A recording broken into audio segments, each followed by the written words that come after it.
ലോക്സഭാ തെരഞ്ഞെടുപ്പിനുള്ള രണ്ടാം ഘട്ട സ്ഥാനാർത്ഥി പട്ടിക കോൺഗ്രസിന്റെ പട്ടിക തയ്യാറായോ? അശോക് ഗെഹ്ലോട്ടും സച്ചിൻ പൈലറ്റും ഒക്കെ പട്ടികയിലുണ്ടോ? കോൺഗ്രസ് ക്യാമ്പിൽ നിന്ന് വിവരങ്ങൾ എന്തൊക്കെയാണ്?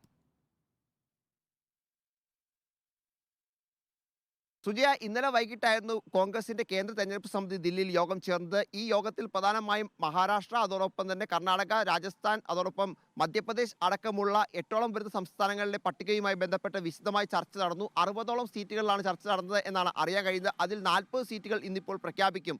രണ്ടാം ഘട്ട സ്ഥാനാർത്ഥി പട്ടികയിൽ 40 സീറ്റുകൾ ഉണ്ടാകും എന്നാണ് അതിൽ നമുക്ക് വിവരങ്ങൾ ഉള്ളത്. പ്രധാനമായും മധ്യപ്രദേശ് മുൻ മുഖ്യമന്ത്രി കമൽനാഥിന്റെ മകൻ നകുൽനാഥ് ഇത്തവണ ചിന്ദ്വാരയിൽ നിന്ന് വീണ്ടും ജനവിധി തേടും എന്നാണ് ഇപ്പോൾ പ്രധാനപ്പെട്ട കാര്യം. അതോടൊപ്പം തന്നെ മുതിർന്ന നേതാക്കളെ മുഴുവൻ മത്സരരംഗത്തേക്ക് ഇറക്കാൻ ഒരു തീരുമാനം നേരത്തെ കോൺഗ്രസിന്റെ ഭാഗത്ത് ഉണ്ടായത്. പ്രത്യേകിച്ച് കമൽനാഥ്, അതോടൊപ്പം തന്നെ സച്ചിൻ പൈലറ്റ്, അശോക് ഗെഹ്ലോട്ട് തുടങ്ങിയ നേതാക്കൾ, ഒപ്പം ഭൂപേഷ് ബാഗൽ ഇതിനോടകം തന്നെ ഛത്തീസ്ഗഡിൽ നിന്ന് മത്സരിക്കും എന്ന് വ്യക്തമാക്കി ആദ്യഘട്ട സ്ഥാനാർത്ഥി പട്ടികയിൽ തന്നെ ഇടം പിടിച്ചിരുന്നു. എന്നാൽ ഈ അശോക് ഗെഹ്ലോട്ടിന്റെയും സച്ചിൻ പൈലറ്റിന്റെയും കാര്യത്തിലേക്ക് എത്തുമ്പോൾ കൂടുതൽ പ്രശ്നങ്ങൾ ഉണ്ട് എന്നാണ് നമുക്ക് മനസ്സിലാവുന്നത്. പ്രത്യേകിച്ച് സച്ചിൻ പൈലറ്റും അശോക് ഗെഹ്ലോട്ടും മത്സരിക്കില്ല എന്നാണ് ഇപ്പോൾ വിവരങ്ങൾ പുറത്തേക്ക് വരുന്നത്. പ്രധാനമായും ഈ രണ്ട് നേതാക്കൾ ഇന്നലെ ഈ യോഗത്തിലേക്ക്, കേന്ദ്ര തെരഞ്ഞെടുപ്പ് സമിതി യോഗത്തിലേക്ക് പ്രത്യേക ക്ഷണിതാവായി അശോക് ഗെഹ്ലോട്ടിനെ ക്ഷണിച്ചിരുന്നു. പക്ഷേ അദ്ദേഹം എത്തിയില്ല. മത്സരിക്കാൻ അദ്ദേഹത്തിന് താല്പര്യമില്ലാത്തതുകൊണ്ടാണ് അദ്ദേഹം എത്താത്തത് എന്നാണ് വിലയിരുത്തപ്പെടുന്നത്. എന്താണെങ്കിലും അശോക് ഗെഹ്ലോട്ടും സച്ചിൻ പൈലറ്റും ഇപ്പോൾ മത്സരിക്കില്ല എന്ന റിപ്പോർട്ടുകളാണ് പുറത്തേക്ക് വരുന്നത്. കാരണം സംസ്ഥാനത്തകത്തും പ്രത്യേകിച്ച് രാജസ്ഥാനിലും ഒപ്പം ഹിന്ദി ഹൃദയഭൂമിയിലും ഈ രണ്ട് നേതാക്കളുടെയും പ്രചരണം അത്യാവശ്യമാണ്. ഒരിടത്ത്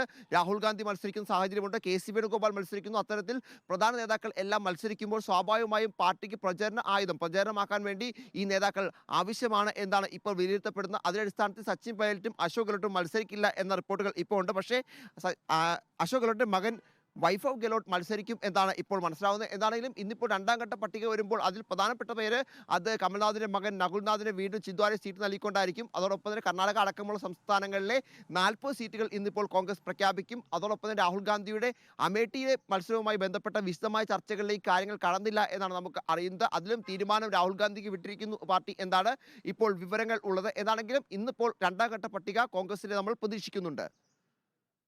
ഓക്കെ, കൂടുതൽ വിവരങ്ങൾ ശേഖരിക്കുക. നോബിളിലേക്ക് നമുക്ക് തിരികെ എത്താം. ഇപ്പോൾ